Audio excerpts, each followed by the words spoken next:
Les bougies scintillaient dans la lumière tamisée du restaurant, projetant des ombres sur le visage de Sarah, ce qui empêchait Michael de lire son expression. Non pas qu'il ait besoin de beaucoup d'aide ce soir. Après 15 ans de mariage, il connaissait chaque micro-expression, chaque légère courbe de sa lèvre, chaque changement subtil dans ses yeux. Ce soir, ses paroles lui criaient dessus, la façon dont elle vérifiait son téléphone sous la table, le tapotement nerveux de ses ongles contre son verre d'eau, la façon dont elle avait à peine touché au bar qu'elle avait commandé alors qu'il s'agissait de son plat préféré. « Tout va bien avec votre repas ?» demanda-t-il, la voix ferme malgré le tremblement qu'il ressentait dans sa poitrine. Sarah leva les yeux, surprise, comme si elle avait oublié qu'il était là. Elle a levé les yeux en sursaut, comme si elle avait oublié qu'il était là. « Oh, oui, c'est délicieux. C'est délicieux. C'est juste que je n'ai pas très faim ce soir. » Michael acquiesça, prenant une gorgée délibérée de son cabernet. Le vin n'avait plus aucun goût dans sa bouche, tout comme le steak qu'il avait coupé en morceaux de plus en plus petits avait perdu toute saveur. Il avait minutieusement planifié cette soirée, leur dîner d'anniversaire à Maison Rouge, le même restaurant où il l'avait demandé en mariage il y a une éternité. La réservation faite des mois à l'avance, le champagne millésimé qui attendait d'être apporté à la table, la petite boîte de velours dans la poche de sa veste contenant les boucles d'oreilles en diamant qui lui avaient coûté 3 mois de salaire. Mais tout cela n'a plus d'importance. Pas après ce qu'il avait découvert ce matin. « Tu te souviens de notre première fois ici ?» demanda-t-il en observant attentivement le visage de la jeune femme. Son sourire était sincère, mais distrait. « Bien sûr, tu étais si nerveuse que tu as renversé le verre d'eau sur la table. Tu étais si nerveuse que tu as renversé le verre d'eau sur les genoux du serveur. Et tu as tellement ri que tu as sniffé du champagne par le nez, a-t-il ajouté, tentant un sourire qui n'atteignait pas ses yeux. Un SMS s'affiche sur l'écran de son téléphone posé sur la table. Elle le feuilleta immédiatement, mais pas avant que Michael ne saisisse le nom, David. « Travail ?» demanda-t-il, connaissant déjà la réponse. « Juste Carole de la comptabilité », a menti Sarah. « Des affaires de budget. Rien qui ne puisse attendre demain. » Michael coupa un autre morceau de steak, regardant le jus rouge s'écouler sous le steak. 15 ans. 3942 jours à construire une vie ensemble. Une hypothèque sur une maison coloniale en banlieue. 2 enfants, Emma, 13 ans et précoce comme sa mère, Jake, 10 ans et sensible, toujours le nez dans un livre. D'innombrables matins de Noël, des vacances d'été et de banals mardis soirs à aider aux devoirs. Tout cela maintenant au bord du précipice. « J'ai croisé Rachel aujourd'hui », dit Michael en faisant référence à la collègue de Sarah. « Au café près de ton bureau. » La main de Sarah s'arrêta à mi-chemin de son verre de vin. « Oh ! Comment va-t-elle ? Surprise de me voir. Elle m'a demandé si je vous rejoignais pour le déjeuner. C'est gentil de sa part. » La voix de Sarah est soigneusement neutre. « Je lui ai dit que non, que vous étiez à Philadelphie pour la conférence. C'est là que vous avez dit que vous étiez la semaine dernière, n'est-ce pas? La conférence sur le marketing à Philadelphie? » Le silence entre eux s'étire comme du verre filé. Autour d'eux, d'autres convives riaient et entrechoquaient leurs verres, dans la symphonie d'un samedi soir dans un restaurant haut de gamme. Un serveur remplit discrètement les verres d'eau 2 tables plus loin. La vie continue normalement alors que le monde de Michael s'effondre au ralenti. « Michael !» commença Sarah, la voix serrée. Rachel semblait confuse, poursuivit-il en lui coupant la parole. Elle a dit qu'il n'y avait pas de conférence. Que tu avais pris des jours de congé. Le visage de Sarah s'est vidé de ses couleurs, le fard à joues qu'elle avait soigneusement appliqué se détachant maintenant sur sa pâleur. Je peux expliquer. Je suis sûr que tu peux, répondit Michael, son ton toujours étrangement calme. Tu as toujours été doué avec les mots. C'est pourquoi tu as tant de succès dans le marketing. Tu sais comment vendre quelque chose, n'est-ce pas? Ce n'est pas ce que tu crois. Michael rit, un son creux qui attire les regards des tables voisines. N'est-ce pas exactement ce que quelqu'un dirait quand c'est précisément ce que je pense? Il fouilla dans sa poche et en sortit son téléphone, qu'il posa à l'envers sur la table entre eux. Avec une lenteur délibérée, il ouvrit ses photos et tourna l'écran vers elle. L'image était granuleuse, prise de loin avec l'appareil photo de son téléphone zoomé, mais sans équivoque. Sarah et un homme entrant ensemble dans un hôtel, la main de l'homme dans le creux de son dos, dans un geste de familiarité intime. Qui a pris cette photo? Sarah chuchote, sa voix est à peine audible. C'est moi. Ce matin. Quand tu as dit que tu allais bruncher avec Jennifer. Les yeux de Sarah parcourent le restaurant, cherchant peut-être à s'échapper, à s'assurer que personne n'entende. Michael, s'il te plaît. Pas ici. Pourquoi pas ici? C'est notre anniversaire. 15 ans. Le cristal est le cadeau traditionnel, tu le savais. Mais je t'ai acheté autre chose. Il tapote la poche de sa veste. Ça me paraît idiot maintenant. Les larmes coulent dans les yeux de Sarah. Je n'ai jamais voulu te faire de mal. C'est le problème avec les liaisons, n'est-ce pas? Personne ne veut faire de mal à personne. C'est juste une conséquence inévitable de coucher avec quelqu'un qui n'est pas votre conjoint. Sarah tressaille devant ce langage cru. En 15 ans, elle n'avait rarement entendu parler ainsi. Michael avait toujours été le plus mesuré, le calme dans la tempête. Même lors de leur pire dispute, il gardait son sang-froid, la frustrant par son caractère raisonnable tandis qu'elle jetait des assiettes ou claquait des portes. Combien de temps? Demanda Michael, sa voix trahissant enfin un tremblement. Sarah fixa son repas à peine entamé. 6 mois. Le chiffre le frappa comme un coup physique. 6 mois. Une demi-année de mensonges. Pendant qu'il entraînait l'équipe de foot de Jack, qu'il aidait Emma à réaliser son projet scientifique et qu'il réparait le robinet qui fuyait dans leur salle de bain, Sarah s'était construit une vie à part, une vie qui ne l'incluait pas. Qui est-il? C'est important. C'est important pour moi. Sarah soupire, la résignation s'installe sur ses traits. David. C'est un client. Du compte Westridge. Celui sur lequel vous travailliez tard le soir. Oui. Travaillez-vous tard, Sarah? Ou tu travaillais avec lui? Pour la première fois, ses yeux s'illuminent de colère. Ne sois pas grossière. Je pense que j'ai gagné le droit d'être ce que je veux être maintenant. Michael but une nouvelle gorgée de vin, essayant de se stabiliser. Il est aussi marié? Divorcé. 3 ans. Comme c'est pratique pour vous deux. Autour d'eux, le restaurant bourdonne d'une énergie inconsciente. Une célébration d'anniversaire avait lieu à une table d'angle, avec des serveurs qui chantaient et un dessert recouvert de bougies. La juxtaposition était presque insupportable, la joie et la destruction coexistant dans le même espace, séparés seulement par quelques mètres de moquette. Je ne comprends pas, dit finalement Michael, dont la contenance se fissure. Pourquoi? Qu'est-ce que j'ai fait de mal? L'expression de Sarah s'adoucit, la pitié remplaçant la peur. D'une certaine manière, c'était pire. Tu n'as rien fait de mal, Michael. Ce n'est pas comme ça que ça marche. Alors explique-moi comment ça marche. Parce que je pensais que nous étions heureux. Je pensais que nous avions tout ce que nous voulions. Nous vivions des vies parallèles, dit Sarah, sa précision marketing trouvant l'expression parfaite pour leur mariage imparfait. Nous étions des colocataires qui élevaient des enfants ensemble. Quand m'as-tu vraiment vu pour la dernière fois? Pas seulement regardé en pensant au travail, aux enfants ou à l'hypothèque, mais vraiment vu. Michael voulut protester, énumérer toutes les façons dont il avait été présent et attentif, mais les mots moururent dans sa gorge. L'avait-il considérée comme acquise? Avait-il manqué les signes indiquant qu'elle s'éloignait? La possibilité qu'il porte une part de responsabilité dans cette catastrophe le rendait malade. Alors, c'est ma faute? Demanda-t-il, la voix rauque sous l'effet de l'émotion. La liaison était mon choix. Mon erreur. Sarah tendit la main de l'autre côté de la table, mais s'arrêta avant de toucher la sienne lorsqu'elle le vit reculer. Mais notre mariage était brisé bien avant David. Et tu n'as pas pensé à m'en parler? De me suggérer de consulter ou, je ne sais pas, d'avoir une putain de conversation à ce sujet avant que tu ne commences à coucher avec quelqu'un d'autre?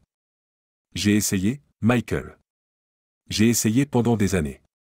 Mais tu n'as jamais voulu faire bouger les choses. Chaque fois que je soulevais des problèmes, tu réglais les problèmes de surface, m'emmener à un rendez-vous galant, m'acheter des fleurs, faire plus de tâches ménagères, mais tu n'as jamais voulu creuser plus profondément. L'injustice de son évaluation a piqué comme du sel dans une plaie ouverte. Ce n'est pas vrai. Tu te souviens, il y a 2 ans, quand j'ai suggéré que nous allions voir un conseiller conjugal? Tu as dit que nous n'en avions pas besoin, que tout allait bien. Michael s'en souvient.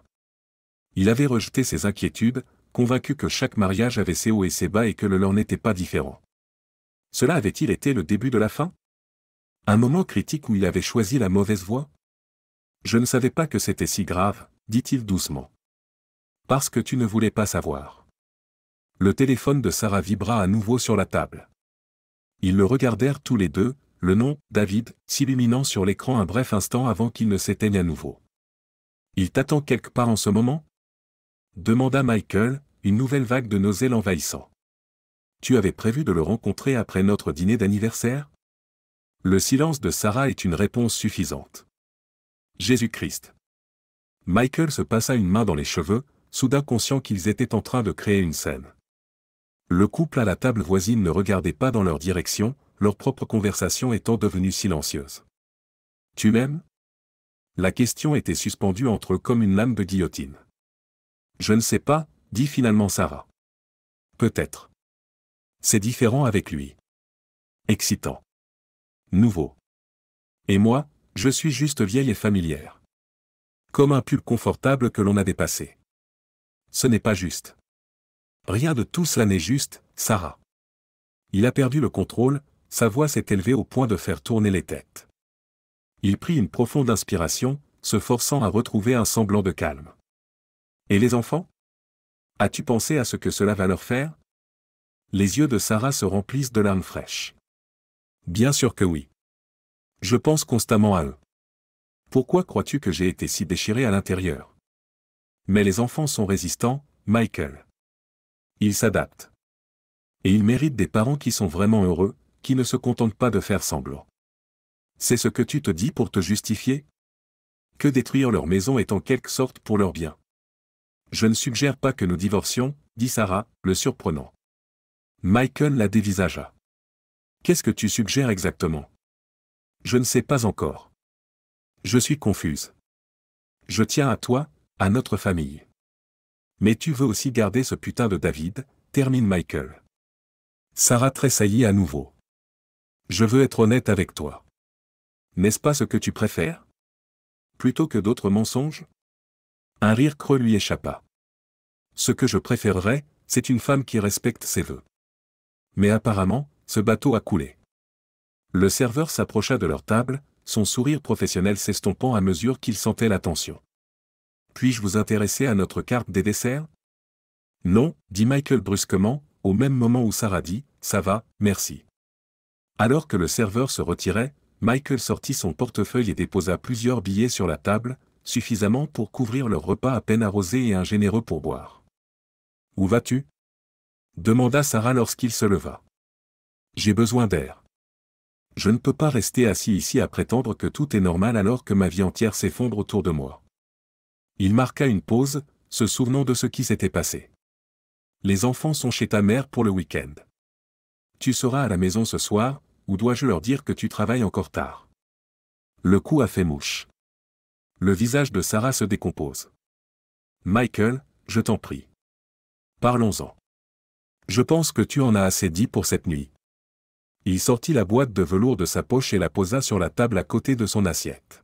« Joyeux anniversaire. » Sans attendre sa réponse, il tourna les talons et traversa le restaurant, passant devant les couples qui passaient une soirée romantique sans être trahis, devant le maître d'hôtel qui leur disait au revoir pour la forme, et dans l'air frais de la nuit où ils pouvaient enfin laisser les larmes couler. La maison était sombre et vide lorsque Michael revint 3 heures plus tard.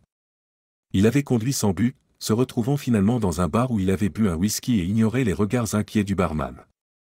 Maintenant, debout dans l'entrée de la maison qu'il partageait avec Sarah depuis 12 ans, il se sentait comme un étranger. Avait-il manqué des signes ? Des moments où Sarah avait essayé de le joindre et où il avait été trop absorbé par son travail ou trop à l'aise dans leur routine pour le remarquer. Les questions tournent autour de son esprit comme des vautours. Il traversa le salon, répertoriant les preuves de leur vie commune. Les photos de famille sur la cheminée, Sarah tenant le nouveau-né Emma, eux tous à la remise des diplômes de Jake à l'école maternelle, le voyage de l'été dernier aux Outer Banks. La couverture que la grand-mère de Sarah avait crochetée en guise de cadeau de mariage. La table basse pour laquelle il s'était disputé chez Ikawa, Sarah insistant sur le fait que la plus chère en valait la peine, Michael finissant par admettre qu'elle avait raison. Dans la cuisine, il a ouvert une bouteille de bourbon et en a versé 3 doigts dans un verre. La maison était trop calme. Normalement, il chérissait ces rares moments de solitude lorsque les enfants étaient absents, mais là, le silence lui paraissait oppressant. Il sortit son téléphone et fixa l'écran pendant plusieurs minutes avant d'ouvrir ses messages. Son pouce passa sur le nom de Sarah, mais au lieu de cela, il fit défiler l'écran jusqu'à un autre contact. « Tu es réveillé ?» lui envoya-t-il. La réponse vint presque immédiatement. « Pour toi ?»« Toujours. »« Qu'est-ce qui ne va pas ?»« Tout le temps. »« Tu peux parler ?» Son téléphone sonna quelques secondes plus tard. La voix familière de sa sœur est une bouée de sauvetage dans la tempête. « Qu'est-ce qui s'est passé ?» demande-t-elle en évitant les plaisanteries. Michael prit une profonde inspiration. Sarah a une liaison. Le silence à l'autre bout du fil se prolongea pendant plusieurs secondes. Merde, Michael. Tu es sûr? Je l'ai suivi ce matin. Je l'ai vu entrer dans un hôtel avec lui. Puis je l'ai confronté au dîner de ce soir. Le jour de votre anniversaire? Bon sang. Kate a toujours été protectrice envers son jeune frère, surtout après le divorce de leurs parents. Où es-tu maintenant? À la maison. Seul. Buvant du bourbon directement à la bouteille comme un personnage dans un mauvais film. Tu veux que je vienne? Michael y réfléchit. Kate vivait à l'autre bout de la ville, à 30 minutes en voiture. Non, il est tard. J'avais juste besoin de le dire à quelqu'un. Avez-vous appelé votre thérapeute? Je n'ai pas eu de séance avec le docteur Winters depuis plus d'1 an. Il est peut-être temps d'en programmer une, suggère Kate avec douceur. C'est beaucoup de choses à gérer seul. Oui. Michael prit une autre gorgée de bourbon. Je continue à essayer de comprendre quand tout a mal tourné. Est-ce que j'ai fait quelque chose de spécifique, ou juste, la lampe dérive que je n'ai pas remarqué? Tu ne peux pas te blâmer pour ces choix, Michael. Mais je ne peux pas? Sarah a dit que nous vivions des vies parallèles. Que j'ai arrêté de la voir. Peut-être qu'elle a raison. Kate soupire. Écoutez, il y a peut-être eu des problèmes dans votre mariage. Montrez-moi un mariage sans problème. Mais il y a une différence entre avoir des problèmes et tromper son conjoint. C'était sa décision. Le bruit d'une voiture s'arrêtant dans l'allée attira l'attention de Michael. Je crois qu'elle est rentrée, dit-il en jetant un coup d'œil à l'horloge, 23h42. Où diable était-elle pendant tout ce temps? Tu veux que je reste au téléphone? Non, je dois y aller. Merci d'avoir décroché. Appelle-moi demain, d'accord? Promets-moi. Je te le promets. Michael mit fin à l'appel juste au moment où il entendit la porte d'entrée s'ouvrir. Les pas de Sarah étaient hésitants lorsqu'elle entra dans la maison. Elle s'arrêta dans l'embrasure de la cuisine, le voyant assis dans l'obscurité, seule la faible lumière de la cuisinière éclairant la bouteille de bourbon sur le comptoir. « Je n'étais pas sûre que tu serais là, dit-elle doucement. Où pourrais-je aller? Je suis ici chez moi. » Le léger bredouillement dans ses paroles trahissait la quantité d'alcool qu'il avait bu. Sarah posa son sac à main et fit glisser ses talons. La robe qu'elle avait portée pour le dîner, un bleu profond qui avait toujours été son préféré, ressemblait maintenant à un costume, quelque chose qu'elle avait mis pour jouer le rôle d'une épouse dévouée tout en cachant son secret. « Tu étais avec lui? » demanda Michael, incapable de s'arrêter. Sarah ferma brièvement les yeux. « Oui. » La franchise fut à la fois appréciée et dévastatrice. Michael s'attendait à un autre mensonge, à une histoire de conduite pour se changer les idées ou à une visite à un ami pour lui demander conseil. La confirmation qu'elle était passée directement de leur dîner d'anniversaire au bras de son amant était presque plus que ce qu'il pouvait supporter. « Tu lui as parlé de notre conversation? » Oui. Et qu'en a dit ce cher David? Sarah s'est appuyée sur le comptoir, gardant la distance entre eux. Il m'a dit que je devais être honnête avec toi. Que vivre une double vie me détruisait. Quelle noblesse de sa part, dit Michael, le sarcasme épais dans sa voix. Le briseur de ménage avec une conscience. Ce n'est pas une mauvaise personne, Michael. C'est censé me rassurer? Que tu as choisi un homme beau et décent pour me trahir. Sarah se passa une main dans les cheveux, mettant en désordre la coiffure soignée qu'elle avait faite pour le dîner. Je ne sais pas quoi dire pour arranger les choses. Il n'y a rien que tu puisses dire. Michael se leva, se stabilisant contre le comptoir. Je n'arrête pas de penser à la logistique de tout ça. La planification. Les mensonges. As-tu enregistré son numéro sous le nom d'une femme dans ton téléphone? As-tu effacé des textos après les avoir envoyés? Avais-tu des comptes de messagerie spéciaux dont je ne connais pas l'existence? Le silence de Sarah est une confirmation suffisante. Mon Dieu, l'énergie que cela a dû prendre. Michael secoue la tête. Tous ses efforts pour maintenir une vie séparée. Pendant ce temps, j'étais là à penser que tout allait bien. Quel idiot j'ai été. Tu n'es pas un idiot, dit Sarah en faisant un pas timide vers lui. Non? Comment appellerais-tu un homme qui ne remarque pas que sa femme tombe amoureuse d'un autre? Je n'ai jamais dit que j'étais amoureuse de lui. Mais tu ne le nies pas non plus. Michael versa un peu plus de bourbon dans son verre. Alors, qu'est-ce qui se passe maintenant?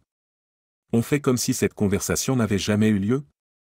Est-ce que tu continues à le voir pendant que je ferme les yeux? Ou est-ce que tu as l'intention de me quitter? Les yeux de Sarah se remplissent à nouveau de larmes.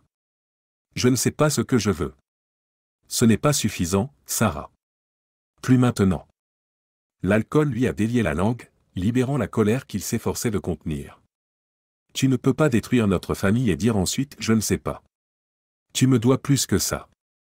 Tu dois plus que ça à nos enfants. Je sais, a-t-elle murmuré. Je suis désolé. Je suis tellement désolé. As-tu ouvert le cadeau? Demanda soudain Michael. Sarah a l'air troublée par ce changement de sujet. Qu'est-ce qu'il y a? Le cadeau d'anniversaire. La boîte que j'ai laissée sur la table.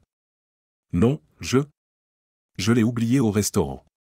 Quelque chose s'est brisé en Michael à ce moment-là. Les boucles d'oreilles pour lesquelles il avait économisé, qu'il avait choisies avec tant de soin, abandonnées à une table de restaurant comme le bibelot insignifiant qu'elles étaient devenues à la lumière de sa trahison. Parfait, dit-il en riant amèrement. Parfait. Michael, s'il te plaît. Je vais me coucher, lui dit-il, soudain épuisé. Tu peux dormir dans la chambre d'Amy. Ou retourner chez David. Je m'en fiche à ce stade. Il la frôla, l'odeur familière de son parfum étant désormais teintée de quelque chose d'autre, ou de quelqu'un d'autre. Dans leur chambre, il ferma la porte et s'assit lourdement sur le bord du lit, la tête dans les mains. Sur la table de nuit, une photo encadrée attira son attention, le jour de leur mariage, tous deux riant en se donnant du gâteau. Ils avaient été si jeunes, si sûrs que leur amour vaincrait tous les obstacles. Quelle naïveté! Michael s'allongea sur le lit, toujours habillé, et regarda le plafond. Le bourbon qu'il avait absorbé le faisait sombrer dans l'inconscience, mais son esprit continuait à s'agiter. Des images défilaient derrière ses paupières closes, Sarah entrant dans l'hôtel, sa main dans celle d'un autre homme, les visages des enfants lorsqu'ils ont appris que leur famille était en train de se briser, le côté vide du lit qui allait devenir sa nouvelle normalité. Demain, il y aura d'autres conversations, d'autres larmes, d'autres décisions à prendre. Mais ce soir, dans l'obscurité de ce qui avait été leur sanctuaire, Michael s'abandonne au chagrin qui l'engloutit, pleurant la mort du mariage qu'il pensait éternel. Le matin arriva avec une clarté cruelle, la lumière du soleil passant à travers les rideaux que Michael avait oublié de fermer. Il avait la tête qui cognait, la bouche sèche et l'estomac agité par le bourbon. Pendant un moment de bonheur, il ne se souvint de rien, puis la nuit précédente lui revint en mémoire avec une clarté brutale. Sarah. La liaison. 6 mois de mensonges. Il se leva lentement, remarquant qu'il était encore habillé comme au dîner. La maison est silencieuse. Il vérifie son téléphone, 7h23. La mère de Sarah ne ramènerait les enfants à la maison qu'après le déjeuner. L'idée d'affronter Emma et Jake, de maintenir une façade de normalité alors que son monde implosait, lui donnait la nausée. Dans la salle de bain, il se passa de l'eau froide sur le visage et fixa son reflet. L'homme qui le regardait semblait plus âgé, les rides autour de ses yeux plus profondes, les cernes soulignant son épuisement. Est-ce cela que Sarah voyait lorsqu'elle le regardait? Un mari fatigué, complaisant, qui a cessé d'essayer. Il enfila un pantalon de survêtement et un t-shirt avant de sortir de la chambre. Le bruit des mouvements dans la cuisine lui indiqua que Sarah était réveillée. Pendant un instant, il envisagea de battre en retraite, évitant l'inévitable suite de la conversation de la nuit dernière. Mais repousser l'échéance ne changerait rien. Sarah se trouvait sur l'îlot de la cuisine, une tasse de café devant elle, en train de faire défiler son téléphone. Elle leva les yeux lorsqu'il entra, l'air circonspect. « Il y a du café » dit-elle en montrant la cafetière. Michael acquiesça et se servit une tasse. La domesticité banale de ce moment semblait surréaliste par rapport à la toile de fond de leur mariage qui s'effritait. Combien de matins avaient-ils partagé ainsi, se déplaçant l'un autour de l'autre dans un silence confortable? À présent, chaque geste semblait chargé de sous-entendus, chaque regard chargé d'accusations non formulées. « Tu as bien dormi ?»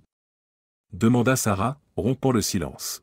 « Pas vraiment. » Michael s'appuya sur le comptoir, gardant l'île entre eux comme une barrière.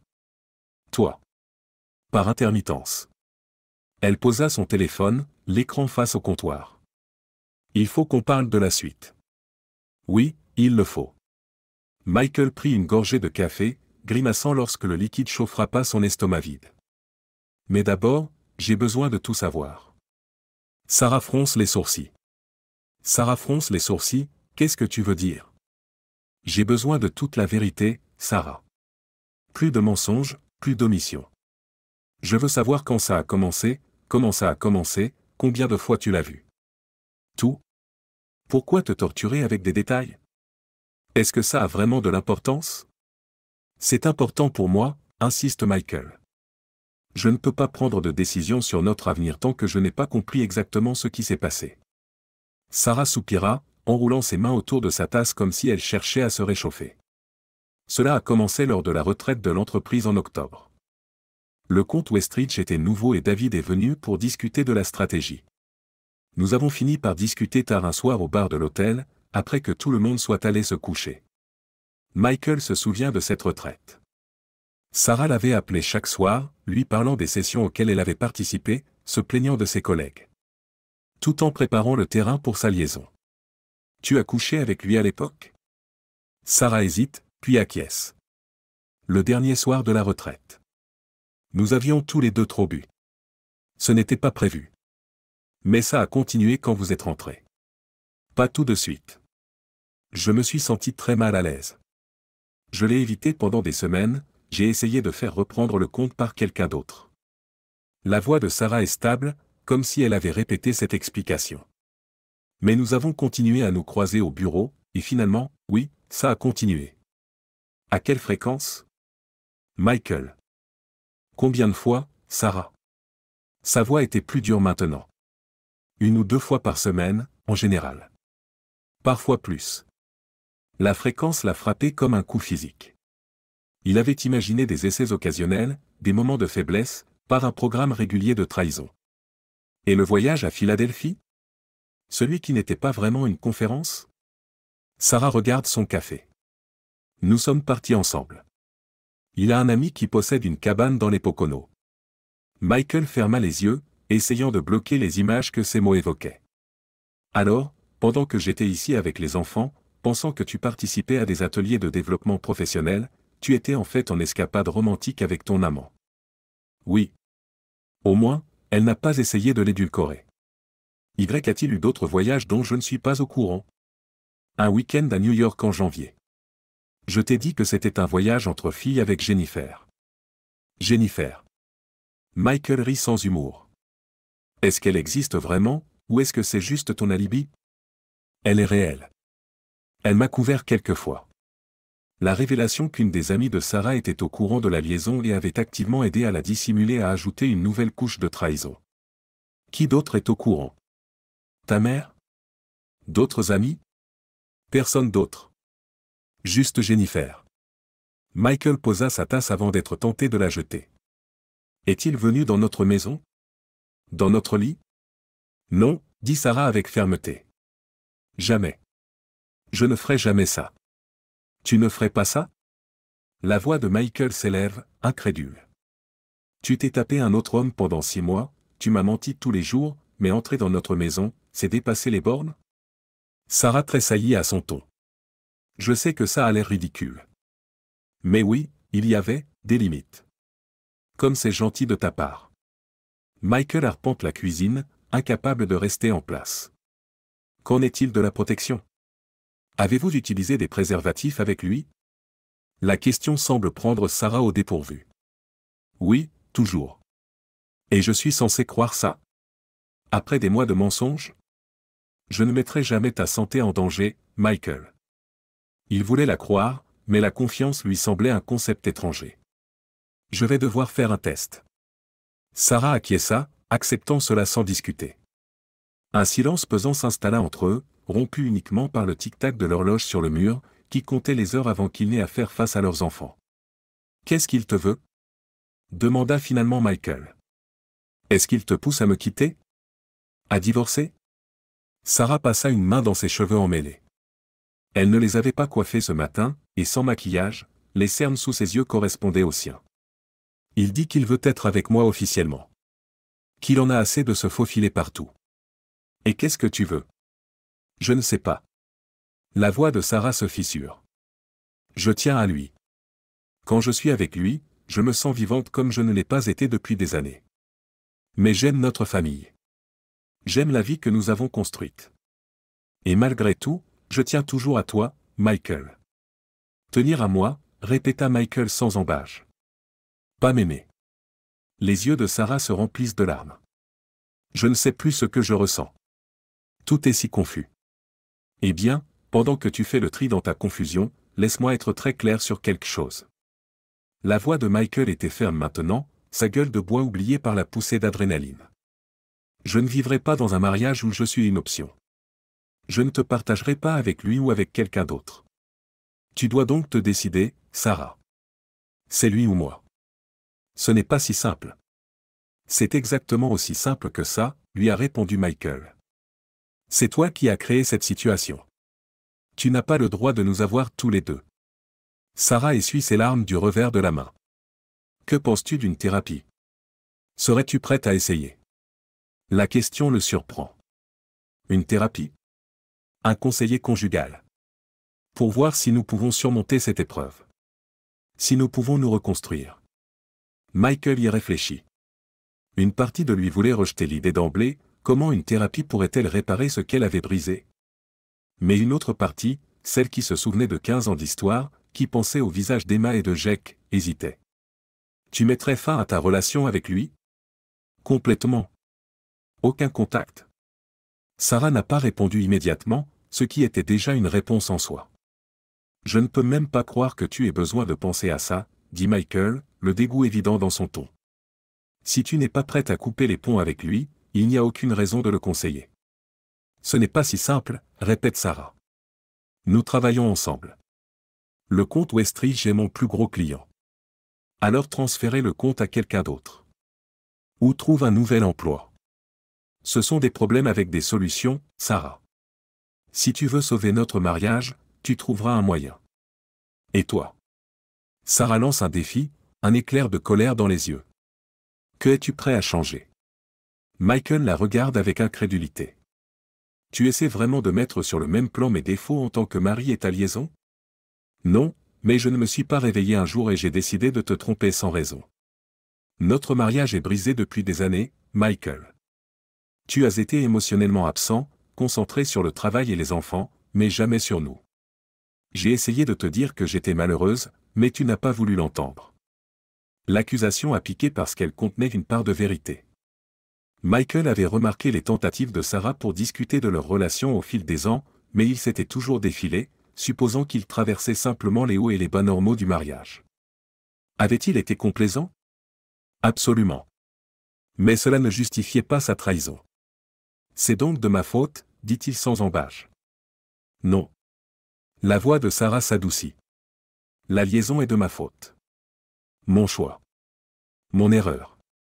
Mais si nous voulons avoir une chance de nous reconstruire, nous devons tous les deux reconnaître les problèmes qui nous ont conduits ici. Michael s'appuya sur le comptoir, soudainement épuisé à nouveau. Je ne sais pas si je pourrais surmonter cela, Sarah. Même si tu mets fin à ta relation avec lui aujourd'hui, comment pourrais-je te faire confiance à nouveau? Comment je ne me demanderai plus où tu es à chaque fois que tu rentres tard à la maison? Ou à qui tu envoies un texto quand tu souris à ton téléphone? Je ne sais pas, a-t-elle admis. C'est pourquoi nous avons besoin d'aide. Une aide professionnelle. Le bruit d'une porte de voiture claquant à l'extérieur les fit se figer tous les deux. Par la fenêtre de la cuisine, Michael pouvait voir le 4x4 de sa belle-mère dans l'allée. Les enfants. Ils sont en avance, dit Sarah, la panique dans la voix. Qu'est-ce qu'on leur dit? Rien. Pas encore. Michael se redressa, passant une main dans ses cheveux dans une vaine tentative d'avoir l'air plus en forme. On agit normalement jusqu'à ce qu'on trouve une solution. Sarah acquiesça, essuyant ses dernières larmes et affichant un sourire lorsque la porte d'entrée s'ouvrit. Maman! Papa! Grand-mère nous a laissé prendre des beignets pour le petit déjeuner. La voix excitée de Jake emplit la maison, suivie par le bruit de pas de course. Michael échangea un dernier regard avec Sarah, un accord silencieux pour maintenir la façade pour l'instant, avant de se retourner pour accueillir leurs enfants avec un sourire forcé qui semblait pouvoir fissurer son visage. « Hey, Buddy! T'en as gardé un pour ton vieux ?» Alors que Jake se lançait dans une description détaillée de leur matinée avec grand-mère, suivie par l'entrée plus réservée d'Emma, 13 ans, bientôt 30, trop cool pour montrer de l'excitation pour des dos nus, Michael regarda Sarah interagir avec leurs enfants. La façon dont elle lissait la mèche de Jake, interrogeait Emma sur le livre qu'elle avait apporté chez grand-mère, riait de leurs histoires, tout cela était si authentique, si naturel. Comment cette mère aimante pouvait-elle être la même femme qui l'avait systématiquement trompée pendant des mois? Sarah croisa son regard par-dessus la tête des enfants, l'expression indéchiffrable. À ce moment-là, Michael réalisa que le plus dur dans tout cela n'était pas la trahison, l'humiliation ou même la fin potentielle de son mariage. C'était l'incertitude, ne pas savoir s'ils pouvaient sauver ce qu'ils avaient construit, ne pas savoir ce que leur avenir leur réservait, ne pas savoir si la douleur qui le consumait guérirait jamais vraiment. Ce qu'ils savaient, c'est que rien ne serait plus jamais pareil. Leur dernier dîner en tant que couple qu'ils avaient prétendu être était terminé, les repas qu'ils partageraient à l'avenir se feraient à une table différente, métaphoriquement sinon littéralement. Il restait à savoir si cette table les inclurait tous les deux ou s'il n'y en aurait qu'un seul, les enfants faisant la navette entre deux maisons. Pour l'instant, il accepta le beignet au chocolat légèrement écrasé que Jake lui offrait, en prit une bouchée et fit comme si ce n'était qu'un dimanche matin de pluie dans la vie de leur famille parfaite.